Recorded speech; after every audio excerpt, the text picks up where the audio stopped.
Morgan, and today I will be reading Chapter 18 of Mansfield Park by Jane Austen.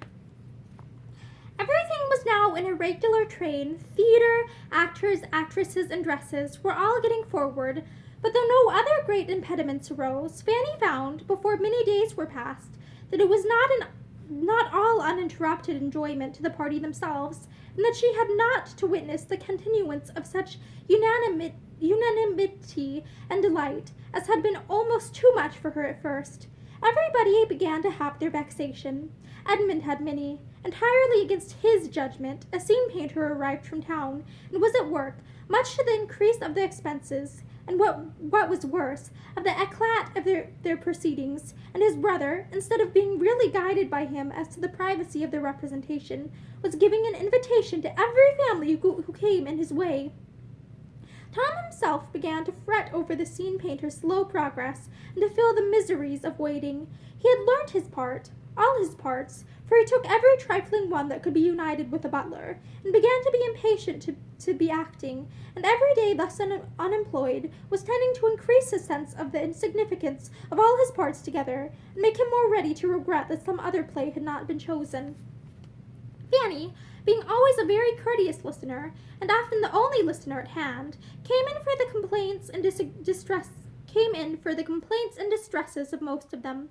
She knew that Mr. Yates was in general thought to rant dreadfully, that Mr. Yates was disappointed in Henry Crawford, that Tom Bertram spoke so quick he would be unintelligible, that Mrs. Grant spoiled everything by laughing, that Edmund was behindhand with his part, and that it was misery to have anything to do with Mr. Rushworth, who was wanting a prompter through every speech. She knew also that poor Mr. Rushworth could seldom get anybody to rehearse with him.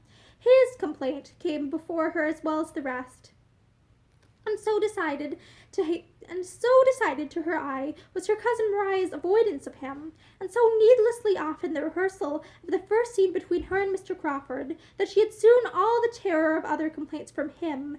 So far from being all satisfied and all enjoying, she found everybody requiring something they had not, and giving occasion of discontent to the others. Everybody had a part either too long or too short. Nobody would attend as they ought. Nobody would remember on which side they were to come in. Nobody but the complainer would observe any directions. Fanny believed herself to derive as much innocent enjoyment from the play as any of them. Henry Crawford acted well, and it was a pleasure to her to creep into the theatre and attend the rehearsal of the first act, in spite of the feelings it excited in some speeches for Maria. Maria she also thought acted well. Too well. And after the first rehearsal or two, Fanny began to be their only audience, and, sometimes as prompter, sometimes as spectator, was often very useful. As far as she could judge, Mr. Crawford was considerably the best actor of all. He had more confidence than Edmund, more judgment than Tom, more talent and taste than Mr. Yates. She did not like him as a man, but she must admit him to be the best actor, and on this point there were not many who differed from her. Mr. Yates, indeed, exclaimed against his tameness and insipidity, and the day came at last when Mr. Rushworth turned to her with a black look and said, "Do you think there is anything so very fine in all this? For the life and soul of me, I cannot admire him. And between ourselves, to see such an undersized, little, mean-looking man set up for a fine actor is very ridiculous in my opinion." From this moment there was a return of his former jealousy, which Maria, from increasing hopes of Crawford, was at little pains to remove, and the chances of Mr. Rushworth's ever attaining to the knowledge of his 42 speeches became much less. As to his ever making anything tolerable of them, nobody had the smallest idea of that except his mother. She, indeed, regretted that his part was not more considerable, and deferred coming over to Mansfield till they were forward enough in the rehearsal to comprehend all his scenes. But the others aspired at nothing beyond his remembering the catchword and the first line of his speech, and being able to follow the prompter through the rest. Fanny, in her pity and kind-heartedness, was at great pains to teach him how to learn, giving him all the helps and directions in her power, trying to make an artificial memory for him, and learning every word of his part herself, but without his being much the forwarder. Many uncomfortable, anxious, apprehensive feelings she certainly had, but with all these and other claims on her time and attention, she was as far from finding herself without employment or utility amongst them, as without a companion in uneasiness, quite as far from having no demand on her leisure as on her compassion. The gloom of her first anticipations was proved to have been unfounded. She was occasionally useful to all. She was perhaps as much at peace as any. There was a great deal of needlework to be done, moreover, in which her help was wanted, and that Mrs. Norris thought her quite as well off as the rest was evident by the manner in which she claimed it. "Come, Fanny," she cried, "these are fine times for you, but you must not be always walking from one room to the other, and doing the lookings-on at your ease in this way. I want you here. I have been slaving myself till I can hardly stand to contrive Mr. Rushworth's cloak without sending for any more satin, and now I think you may give me your help in putting it together. There are but 3 seams, and you may do them in a trice. It would be lucky for me if I had nothing but the executive part to do. You are best off, I can tell you, but if nobody did more than you, we should not get on very fast." Fanny took the work very quietly, without attempting any defense, but her kinder Aunt Bertram observed on her behalf, "One cannot wonder, sister, that Fanny should be delighted. It is all new to her, you know. You and I used to be very fond of a play ourselves, and so am I still. And as soon as I am a little more at leisure, I mean to look in at their rehearsals too. What is the play about, Fanny? You have never told me."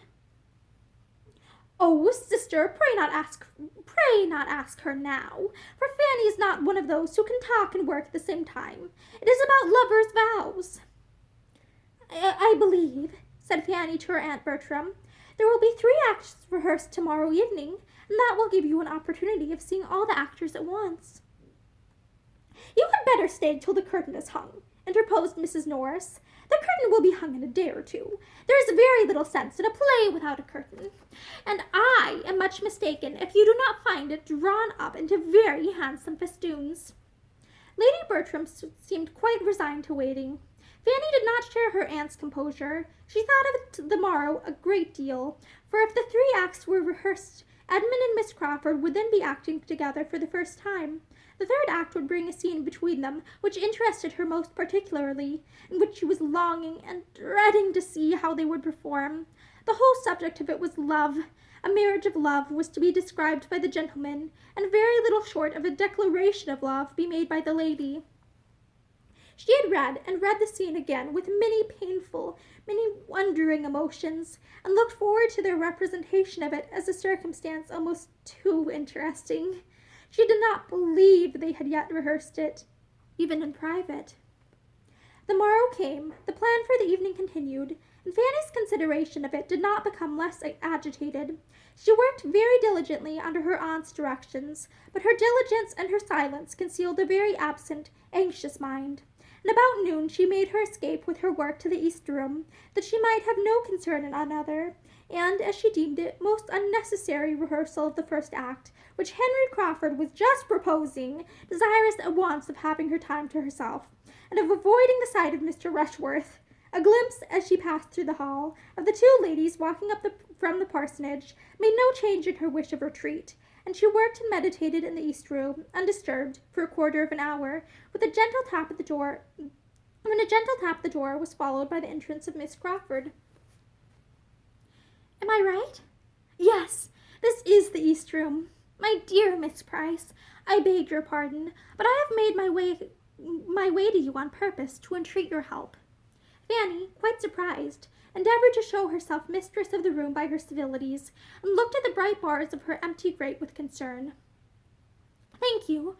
I am quite warm, very warm. Allow me to stay here a little while, and do have the goodness to hear my 3rd act.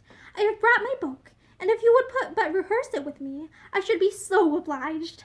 I came here today intending to rehearse it with Edmund, by ourselves, against the evening, but he is not in the way, and if he were, I do not think I could go through it with him till I have hardened myself a little, for really there is a speech or 2. You will be so good, won't you?" Fanny was most civil in her assurances, though she could not give them in a very steady voice. "Have you ever happened to look at the part I mean? continued Miss Crawford, opening her book. "Here it is. I did not think much of it at first, but upon my word, there, look at that speech, and that, and that. How am I ever to look him in the face and say such things? Could you do it? But then he is your cousin, which makes all the difference. You must rehearse it with me, that I may fancy you, and get on by degrees. That I may fancy you him, and get on by degrees. You have a look of his sometimes." "Have I?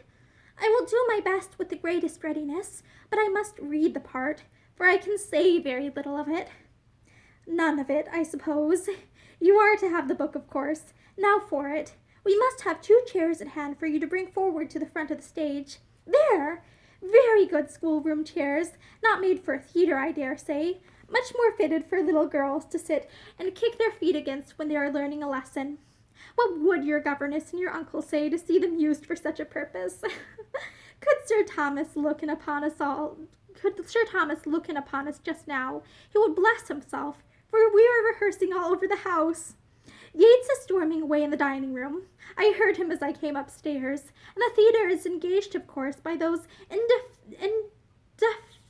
indefatigable rehearsers, Agatha and Frederick.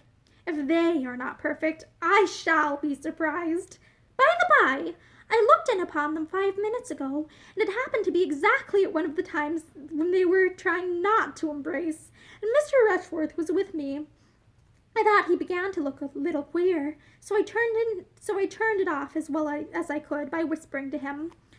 We shall have an excellent Agatha. There is something so maternal in her manner, so completely maternal in her voice and countenance.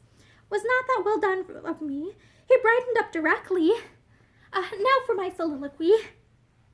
She began, and Fanny joined in with all the modest feelings which the idea of representing Edmund was so strongly calculated to inspire, but with looks and a voice so truly feminine as to be no very good picture of a man.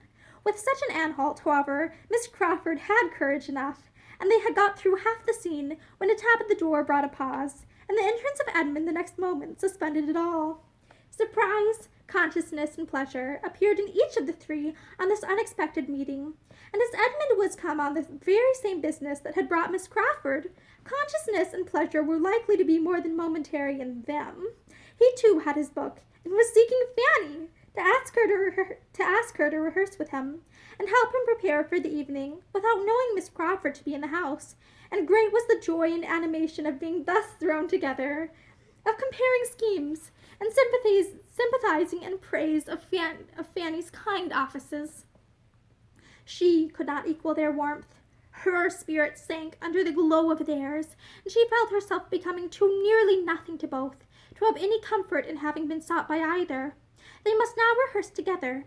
Edmund proposed, urged, entreated it, till the lady, not very unwilling at first, could refuse no longer, and Fanny was wanted only to prompt and observe them.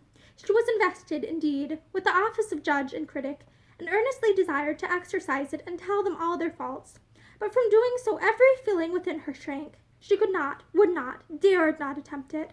Had she been otherwise qualified for criticism, her conscience must have restrained her from venturing at disapprobation. She believed herself to feel too much of it in the aggregate for honesty or safety in particulars. To prompt them must be enough for her. It was sometimes more than enough, for she could not always pay attention to the book. In watching them she forgot herself, and agitated by the increasing spirit of Edmund's manner, had once closed the page and turned away exactly as he wanted help. It was imputed to very reasonable wariness, and she was thanked and pitied, but she deserved their pity more than she hoped they would ever surmise. At last the scene was over, and Fanny forced herself to add her praise to the compliments each was giving the other, and when again alone and able to recall the whole, she was inclined to believe their performance would, indeed, have such nature and feeling in it as must ensure their credit, and make it a very suffering exhibition to herself. Whatever might be its effects, however, she must stand the brunt of it again that very day. The first regular rehearsal of the 3 first acts was certainly to take place in the evening. Mrs. Grant and the Crawfords were engaged to return for that purpose as soon as they could after dinner, and everyone concerned was looking forward with eagerness. There seemed a general diffusion of cheerfulness on the occasion. Tom was enjoying such an advance towards the end.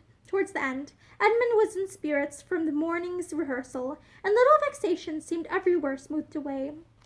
All were alert and impatient. The ladies moved soon, the gentlemen soon followed them, and with the exception of Lady Bertram, Mrs. Norris, and Julia, everybody was in the theatre at an early hour, and having lighted it up as well as its unfinished state admitted, were waiting only the arrival of Mrs. Grant and the Crawfords to begin. They did not wait long for the Crawfords, but there was no Mrs. Grant. She could not come. Dr. Grant, professing an indisposition for which he had little credit with his fair sister-in-law, could not spare his wife. "Dr. Grant is ill," said she, with mock solemnity. "He has been ill ever since. He did not eat any of the pheasant today. He fancied it tough, sent away his plate, and has been suffering ever since." Here was disappointment. Mrs. Grant's non-attendance was sad indeed. Her pleasant manners and cheerful conformity made her always valuable amongst them, but now she was absolutely necessary. They could not act. They could not rehearse with any satisfaction without her. The comfort of the whole evening was destroyed. What was to be done? Tom, as cottager, was in despair. After a pause of perplexity, some eyes began to be turned towards Fanny, and a voice or two to say, "If Miss Price would be so good as to read the part." She was immediately surrounded by supplications. Everybody asked it. Even Edmund said, "Do, Fanny, if it is not very disagreeable to you." But Fanny still hung back. She could not endure the idea of it. Why was not Miss Crawford to be applied to as well? Or why had not she rather gone to her own room, as she had felt to be safest, instead of attending the rehearsal at all? She had known it would irritate and distress her. She had known it her duty to keep away. She was properly punished. "You have only to read the part," said Henry Crawford with renewed entreaty. And I do believe she can say every word of it," added Maria, "for she could put Mrs. Grant right the other day in 20 places. Fanny, I am sure you know the part." Fanny could not say she did not, and as they all persevered, as Edmund repeated his wish, and with a look of even fond dependence on her good nature, she must yield. She would do her best. Everybody was satisfied, and she was left to the tremors of a most palpitating heart, while the others prepared to begin. They did begin, and being too much engaged in their own noise to be struck by unusual noise in the other part of the house, had proceeded some way, when the door of the room was thrown open, and Julia, appearing at it, with a face all aghast, exclaimed, "My father is come! He is in the hall at this moment!" End of chapter 18. Thank you, and I hope you have a good day.